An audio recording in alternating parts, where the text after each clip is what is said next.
Alright, hello there. How are you doing? I am really so excited this evening. It is such a beautiful moment that we are going to answer the different questions that we've been raising. My name is Luke Davis from Agape Media, and as we had planned, this is supposed to be the end of our classes on graphics design. We've been handling raster graphics and vector graphics, and today marks the end. People asked very many questions, and so I am going to answer them. I will try to be as precise as possible so that we can pick it up very well. So, number one, the first question that someone asked was about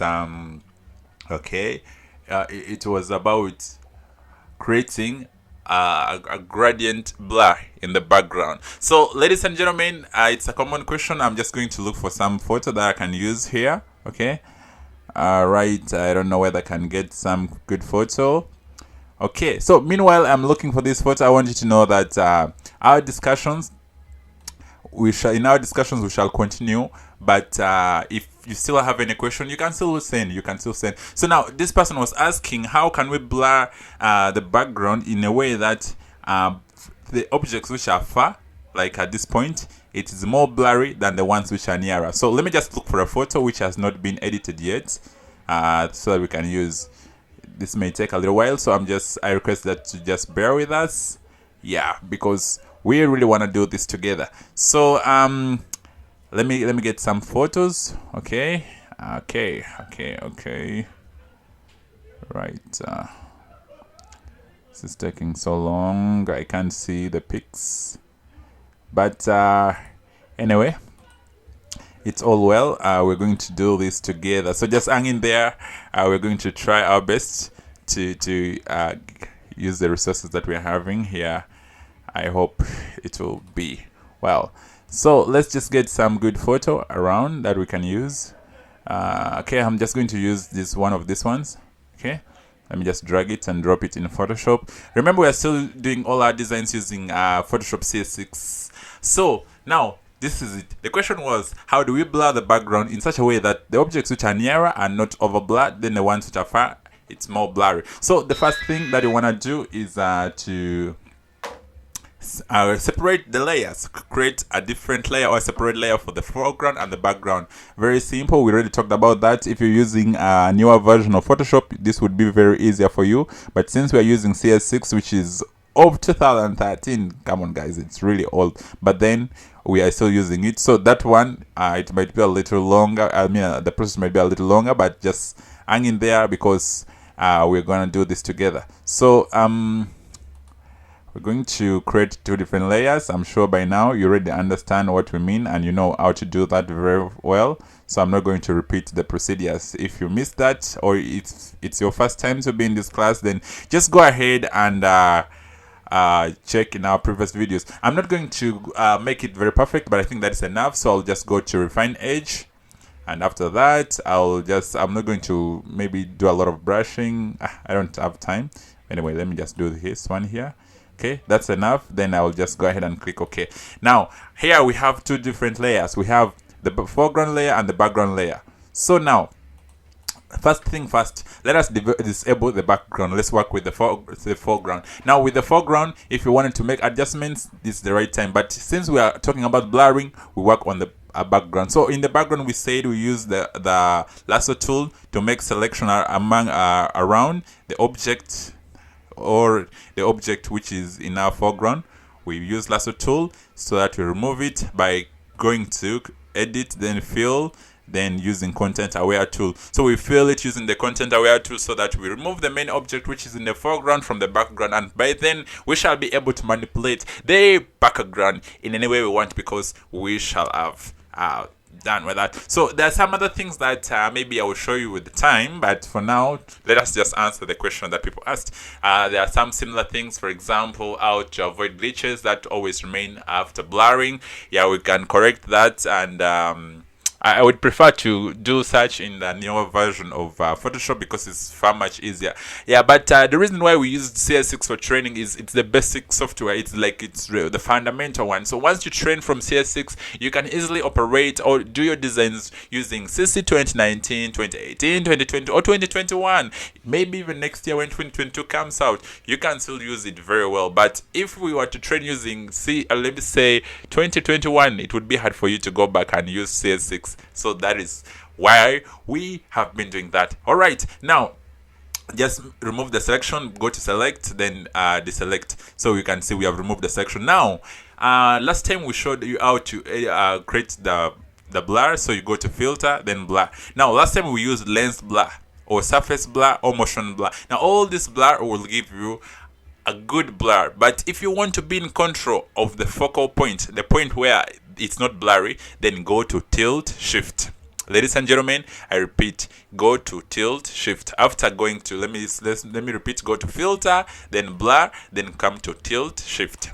When you click tilt shift, now this is it. You'll be able to see all this. We have 1, 2, 3, 4, 5 different portions or layers. Now this what you're seeing here is the center, or what we call the focal point. Where this thing is, there is no blurry effect. So what we're going to do, we're just going to make sure we drag it a little bit down to where we want it to be.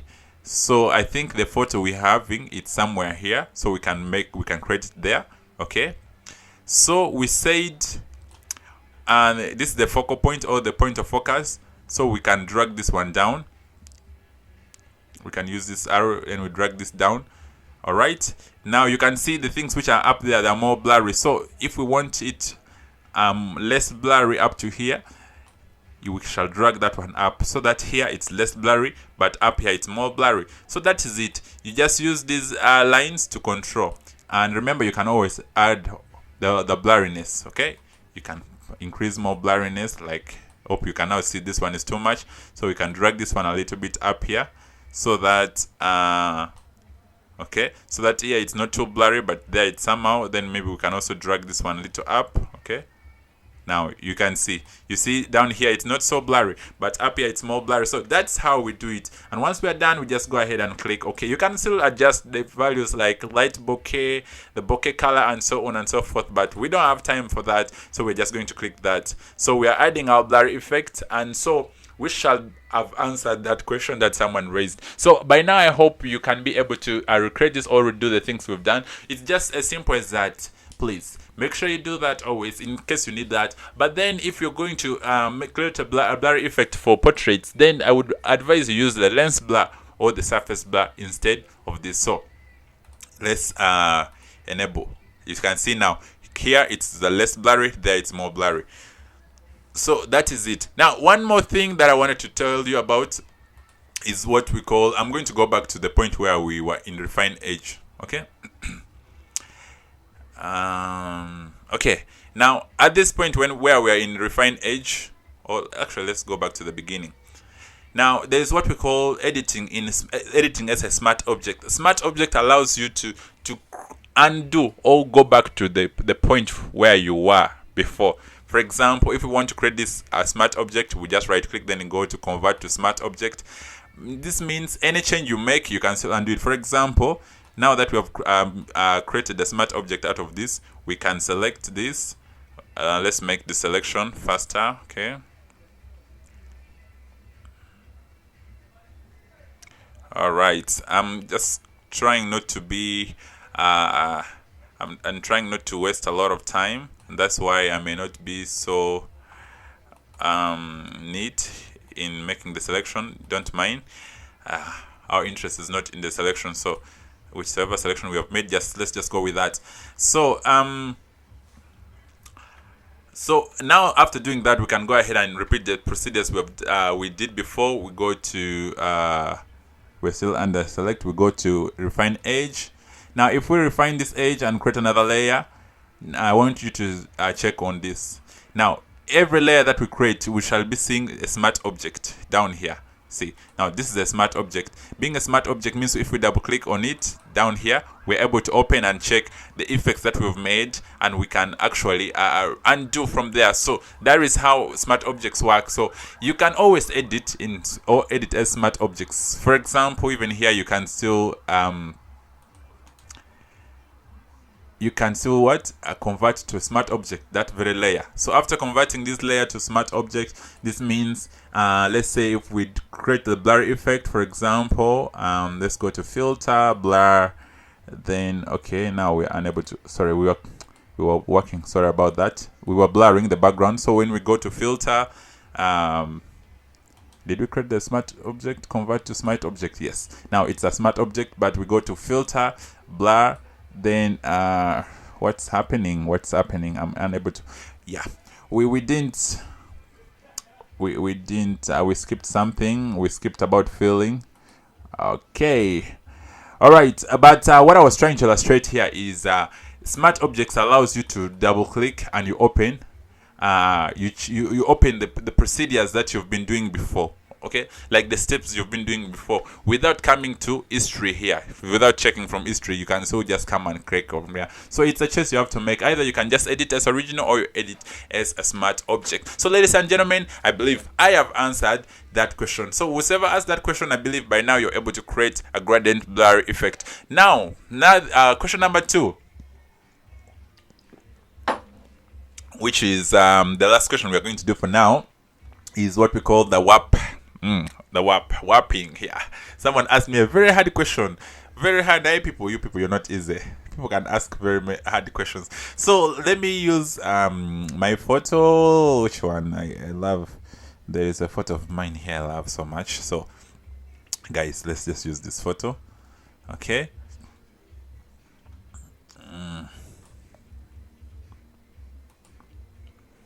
Okay. Now there's what we call warping. Warping allows you to change things. For example, you can see in this photo I had bent my neck to one side, but as a photographer you may find it too late for you to change that, and yet Photoshop offers you the opportunity to change that. You can still tilt the neck and make it just appear fine. So that's what we call warping. And the first thing you want to do is to separate the two layers, okay, the background from the foreground. So I'm just going to go to the quick selection tool, and then I will select the foreground. Let me just do that. Then I will go to refine edge. Then I'll just hit OK. I don't have a lot of time, so I'm going to be so fast. Now, we have two layers. We have the foreground and the background. Now, let us remove the person from the background, okay? So what we do, I hope you guys remember what you do. You go to lasso tool, make the selection. After making your selection, then you fill it up using the content aware tool. So edit, fill. Okay. We were supposed to make our selection from down here. Sorry about that. So edit, then fill using the content aware tool. It's okay. So that we remove the main object from the background. Let the main object be only in the foreground. And by doing that, we shall be able now to have two distinct layers so that we can easily play around with our warping.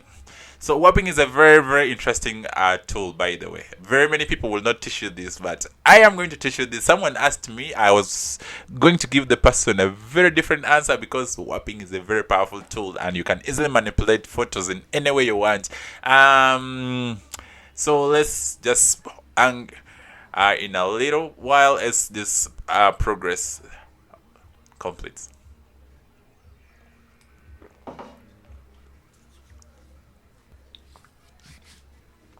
All right. There was also someone else who asked a question about how to design a poster. Was it not a poster? Well, it was a brochure. Yeah. Someone asked about how to design a brochure. I think the simplest answer I can give you is use the same techniques that I gave you to design. You can apply it anywhere. It doesn't mean necessarily that you do exactly as I said only in posters. No, I gave you the skills so you can apply this skill in any design. So we are not going to look at that, but you can design a brochure, you can design any other thing using the skills that we've been applying in vector graphics design. So we are done here. So let's just go to, we deselect this. Now let us go back to the foreground. This is our foreground. Now let's try to manipulate this photo so that this gentleman with a bent neck can stand straight. Okay, maybe you don't like this "and" symbol, then we can also change that. So we go to edit, I repeat, go to edit, then go to puppet warp. Now once you click edit and puppet warp, you will see a warp, like a mesh, a wire mesh is meshed around the entire body.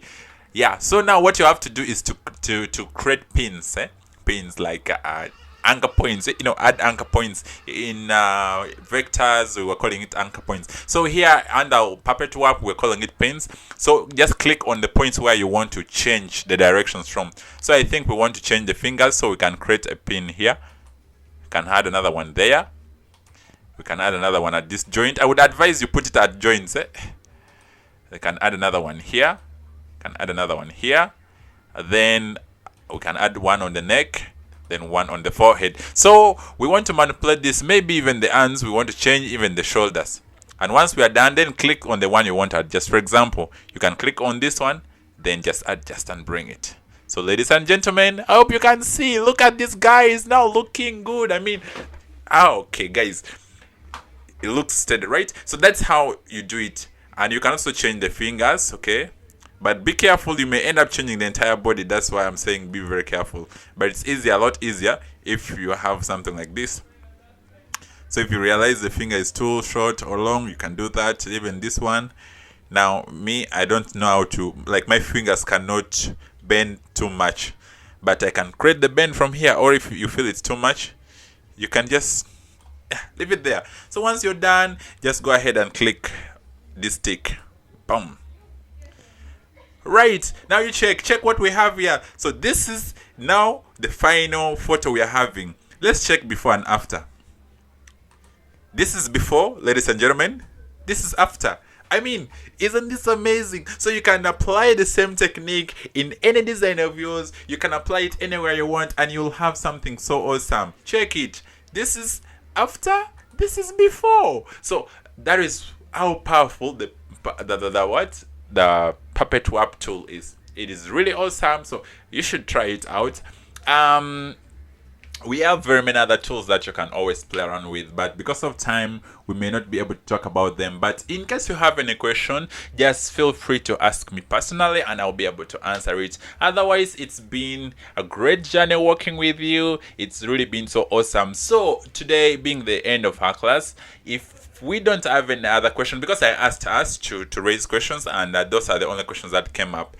People didn't ask many questions, so I couldn't handle what people never asked. But if you feel you still have other questions, you can still ask. Now, I was trying to say that as I promised, I would give you certificates, and for those ones who feel, yeah, it's really good, we have finished and it's okay now, you don't have any question, then I have a question for you. Very simple. We're going to do one simple project. After this project, we shall assess it, and you'll get your certificates in 1 week. So just know you have 1 week to do this. It's a very simple question. I want you to go ahead and design anything, okay? You can design a poster, you can design a business card, you can design a brochure, or what I'm trying to say is just do one infographic from the beginning to the end. Make sure you apply all the graphical materials, or maybe photos or whatever. Apply it to there, the typography and so many. Apply it there and submit it, and then we shall assess that, and you'll receive your certificates for those ones who will be successful. Otherwise, thank you so much for being part of this journey. It has really been so amazing. 1 month, oh my god, it's really so powerful. So thank you so much. I remain Luke Davis from Agape Media. So feel free to like our Facebook page, that is Agape Media Uganda. You can also call us on 0393 194 200. You can also call me directly on my personal cell, that's 0770 391 771 or 0754 391 771. You can also check me on Facebook, my Facebook page. The name is Luke Davis. And then on my personal account, look, you can continue checking on our videos on YouTube, that is Agape Media, and so on and so forth. We shall keep in touch. Thank you so much. It's been a great journey. God bless you and stay safe. Love you so much.